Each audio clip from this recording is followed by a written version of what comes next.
Is there a second God in the Bible? The mystery that could change everything. Picture this. You're sitting down with your morning coffee, flipping through the pages of the Bible, when you stumble across a single line that stops you cold.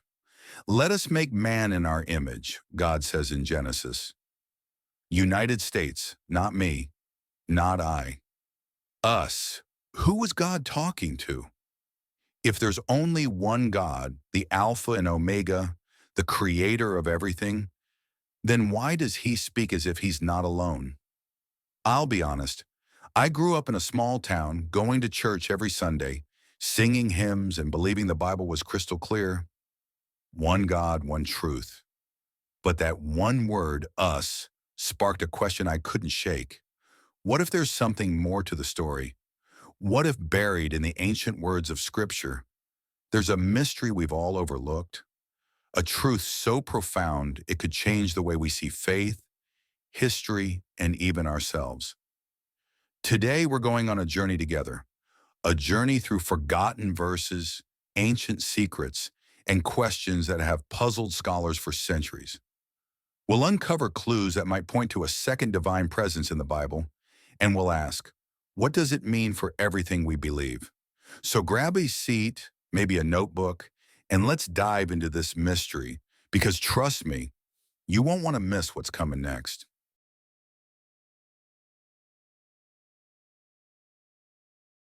Imagine living in a world where every mountain, every river, and every storm had its own God.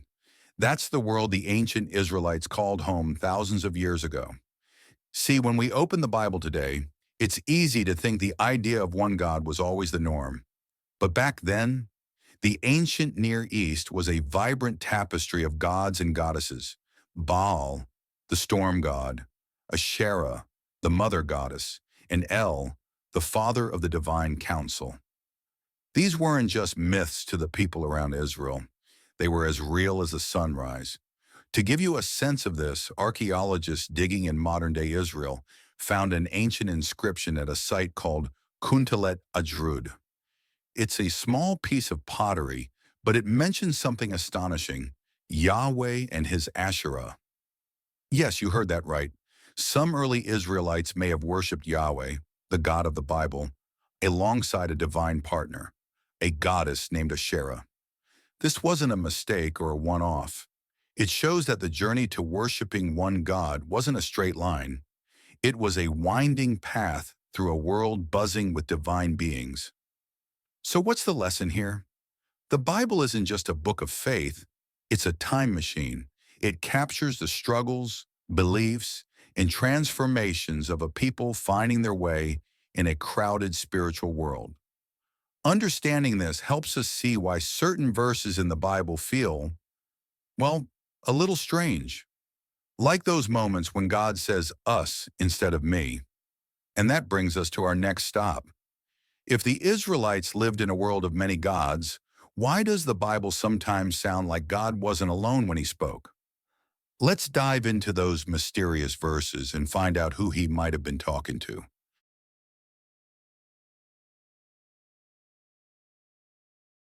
Let's dive into the heart of the mystery. You're reading the Bible, maybe during a quiet Sunday morning, and you come across a verse that makes you pause. Genesis chapter 1:26. Let us make man in our image after our likeness. Us. Our. Not me or my. It's right there in black and white, and it's not the only time. In Genesis 3:22, after Adam and Eve eat the forbidden fruit, God says, the man has become like one of us, knowing good and evil. And later in Genesis 11:7, at the Tower of Babel, he declares, come, let us go down and confuse their language. Why does God speak like he's not alone? Growing up, I heard some pastors say this is just a poetic way of talking, like a king saying we to sound majestic. But here's the thing. I was at a Bible study group a few years ago, and someone, a regular guy, not a scholar, pointed out these verses and asked, who's us? Angels? Another God? The room went quiet. Nobody had a clear answer, but we all felt the weight of the question. These verses aren't just quirks of language, they're clues. In the ancient world, where the Israelites lived among people who worshipped many gods, words like us and our might hint at something bigger. Maybe a divine counsel, maybe a presence we've overlooked. The lesson here? The Bible rewards those who ask questions. It's not just a book to read, it's a puzzle to explore, inviting us to dig deeper. And that leads us to our next clue. If God was speaking to someone in these verses, could it be a mysterious figure who appears throughout the Bible, not just as a messenger, but as someone with divine power? Let's find out who this angel of the Lord really is.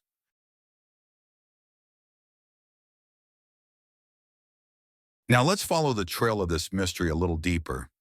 We've seen the Bible hint at God speaking as if he's not alone, saying us and our. But what if there's a figure in the scriptures who takes this puzzle to a whole new level? Meet the angel of the Lord, a character who shows up in some of the Bible's most dramatic moments. And trust me, this is no ordinary angel. Take the story of Moses and the burning bush in Exodus 3. The Bible says, "The angel of the Lord appeared to him in flames of fire from within a bush." But then something strange happens. The voice from the bush declares, "I am the God of your father, the God of Abraham, Isaac, and Jacob."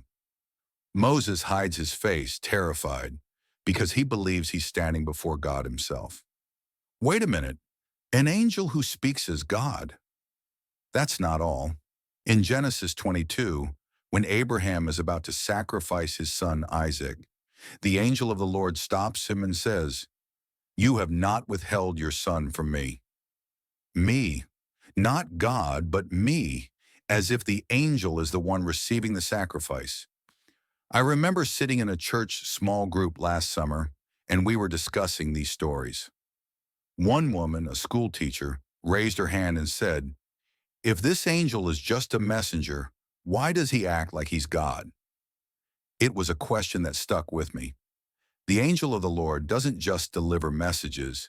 He forgives sins, judges nations, and carries God's very name. In Exodus 23, God says this angel has the power to forgive or punish, and my name is in him. That's divine authority, not just angelic errand running. The lesson here: the Bible is full of surprises. It challenges us to look beyond the surface and wrestle with questions that don't have easy answers. This angel of the Lord might be a clue to something bigger, maybe even a glimpse of a divine presence we haven't fully understood. And that brings us to our next step. If the angel of the Lord is more than an angel, could he be part of a larger divine council, a group of heavenly beings working alongside God? Let's uncover the truth behind the Bible's strangest assembly. Visual transition, a slow fade to an image of a starry sky or an ancient temple with text overlay. A heavenly council awaits. Imagine a scene straight out of a cosmic courtroom, a majestic assembly of divine beings, gathered around a throne, with one supreme figure standing above them all. Sounds like something from a fantasy novel, right? But what if I told you this image comes straight from the Bible? We've already seen God say us and the angel of the Lord act with divine power. Now let's explore a concept that might tie it all together: the divine council. In Psalm 82:1, the Bible paints a vivid picture. God stands in the divine assembly. He judges among the gods. Yes, you heard that right, gods, plural. And in Deuteronomy 32:8, we read that the Most High divided the nations among the sons of God. These aren't just poetic phrases. They suggest a heavenly hierarchy where God, Yahweh, presides over other divine beings. Scholars like Michael Heiser argue this was a common belief in ancient Israel, rooted in a world where people imagined a council of gods ruling the heavens. I got a taste of how mind-blowing this idea can be at a church conference last year. A guest speaker, a professor, brought up Psalm 82, and the room buzzed with questions. One guy, a mechanic from Ohio, said, "Wait, are you saying the Bible talks about other gods?" The professor nodded and pointed to ancient texts like the Dead Sea Scrolls, which use sons of God instead of sons of Israel in Deuteronomy. It was a moment that made us all rethink what we thought we knew. The lesson here, the Bible isn't afraid to show us a universe bigger than we imagine. It invites us to wrestle with ideas that stretch our understanding of God and His world. This divine counsel might just be a glimpse into a heavenly reality we're only beginning to uncover. But here's where it gets even more intriguing. If Yahweh rules over a council of divine beings, why does He have so many names, like El Shaddai, Yahweh, or Elyon? Are they all the same God, or do they hint at something more? Let's explore that next.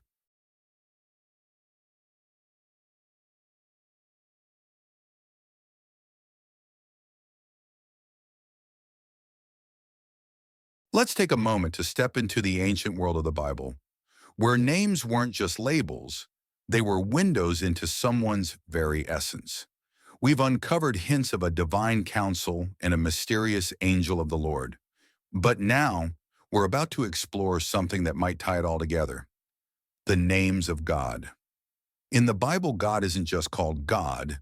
He's El Shaddai, Yahweh, Elyon, and each name feels like it carries a different kind of power. Take Exodus 6:3, where God speaks to Moses and says, "I appeared to Abraham, Isaac, and Jacob as El Shaddai, but by my name Yahweh, I did not make myself fully known to them." That's puzzling, right? El Shaddai, often translated as God Almighty, evokes strength and provision. Yahweh, the sacred name tied to God's covenant with Israel, feels personal, eternal. And Elyon, the Most High in Deuteronomy 32:8, seems to stand above all. Are these just different titles for the same God? Or do they hint at something deeper, maybe distinct divine roles or presences? I got to thinking about this during a Sunday sermon a few months ago. Our pastor, a kind man with a knack for storytelling, explained how names like Yahweh shaped Israel's faith. But one woman in the congregation asked, if God's name changed over time, were the patriarchs worshiping the same God we do? It was one of those questions that lingers. Names matter. They shape how we understand someone. In the ancient Near East, names like El were tied to the head of a divine council. So when Israel used them, they were claiming something bold about their God. The lesson here: the Bible's many names for God invite us to see Him as vast, multifaceted, and maybe even more mysterious than we've imagined. They're not just words. They're clues to a divine identity that's bigger than any single title. But here's where the plot thickens. If Yahweh is the supreme God, why does the Bible describe Him battling other gods, like Baal or Asherah? Could there have been a cosmic struggle for power? Let's uncover the truth behind this hidden war next.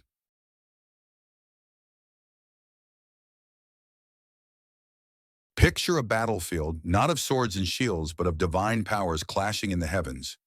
We've uncovered clues in the Bible, God saying us, the angel of the Lord wielding divine authority, and a council of heavenly beings. But what if these hints point to something even bigger? A cosmic war where Yahweh, the God of Israel, rose to claim supreme power over all other gods. The Bible gives us glimpses of this struggle. In Psalm 82, verse 6 to 7, God declares to a divine assembly, "I said, you are gods, sons of the Most High, but you will die like mere men." It's a stunning moment. Yahweh isn't just part of this council. He's judging it, stripping other divine beings of their power. And it doesn't stop there. Throughout the Old Testament, Israel is commanded to tear down altars to gods like Baal, the storm god, and Asherah, the mother goddess. These weren't just idols. They were rival deities, once worshipped as mighty forces. In 1 Kings 18, The prophet Elijah challenges Baal's priests on Mount Carmel, and Yahweh's fire from heaven proves his dominance. I felt the weight of this idea during a Bible study at my church last fall. We were reading about Elijah's showdown, and a friend, a firefighter, said, "This feels like a spiritual cage match, God proving he's the only one who matters." That stuck with me. The Bible doesn't shy away from showing Yahweh as a warrior God, battling to establish his supremacy. Ancient texts, like the Book of Enoch, even hint at fallen divine beings bound in chains, their power broken. The lesson here? The Bible's stories of divine conflict remind us that faith is often a journey through struggle. They show a God who fights for his people, not just against physical enemies, but against spiritual rivals vying for their loyalty. But here's a question that keeps me up at night. If Yahweh won this war, why does the Bible feel like it's hiding parts of the story? Could someone have rewritten the scriptures to make it seem like he was always the only God? Let's dig into that next.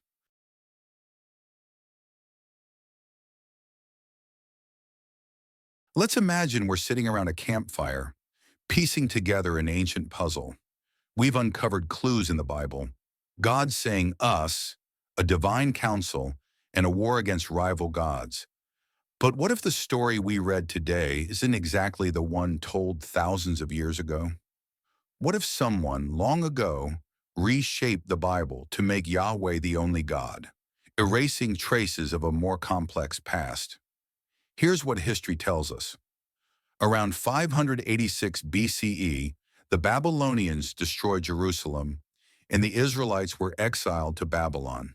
It was a dark time, their temple gone, their identity shaken. During this exile, priests and scribes began compiling and editing the scriptures we now call the Old Testament. Some scholars, through what's called the documentary hypothesis, suggest these editors wove together different ancient texts, emphasizing Yahweh's supremacy. Why? To unify a scattered people under one God.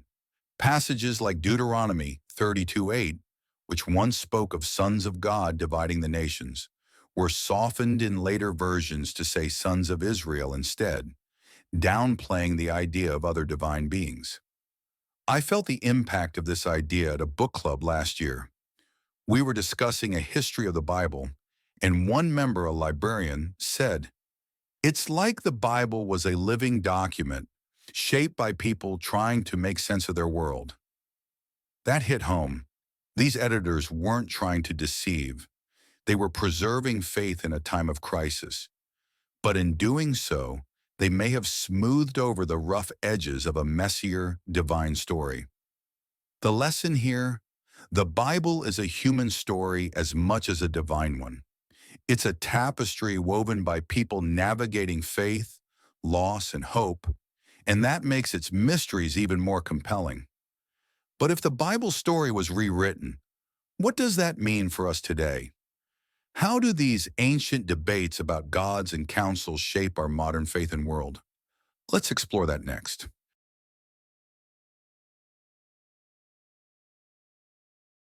We've been on quite a journey, haven't we? From God saying us in Genesis, to the angel of the Lord, a divine council, and even a cosmic war rewritten in the Bible's pages.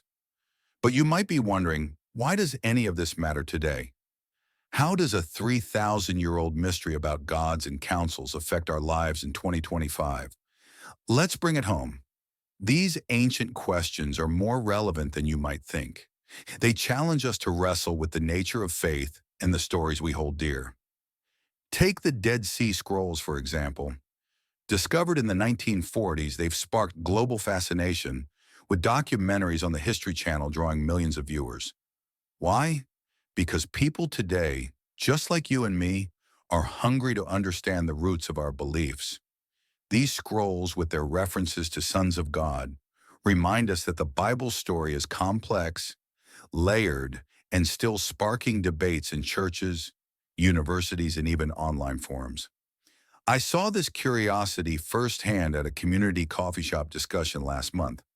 A group of us, teachers, students, a barista, were talking about faith and history.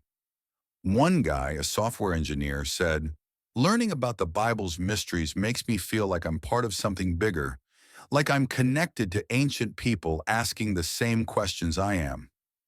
That moment stuck with me. It showed me that these ideas don't just live in dusty scrolls. They shape how we think about God, community, and our place in the world today. The lesson here, exploring the Bible's mysteries isn't just an academic exercise. It's a way to deepen our faith, spark meaningful conversations, and embrace the beauty of questions without easy answers. And that brings us to our final stop.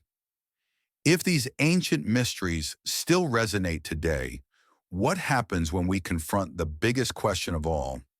Is the story of one God the whole truth, or is there more waiting to be uncovered? Let's wrap this up together. Wow, what a journey we've been on together, right? We've peeled back the layers of the Bible, from those puzzling us moments in Genesis to the angel of the Lord's divine power, a heavenly council, a war among gods, and even the possibility that the scriptures were edited to tell a simpler story. At the heart of it all is one big question. Could there be more to the story of one God than we've ever imagined? This exploration has shown us that the Bible is more than a sacred text. It's a living conversation, sparking curiosity across generations. Just last weekend, I was at a local library event where a group of college students were discussing ancient texts like the Dead Sea Scrolls. One student, an aspiring filmmaker, lit up and said, "These mysteries make me want to dig into every old book I can find. It's like a spiritual treasure hunt." That moment reminded me why we're here. These questions connect us to the past and inspire us to keep searching for truth today. Here's the lesson I want to leave you with. Embracing the Bible's mysteries doesn't weaken faith, it strengthens it. Every question you ask is a step toward a deeper connection with the divine and with each other.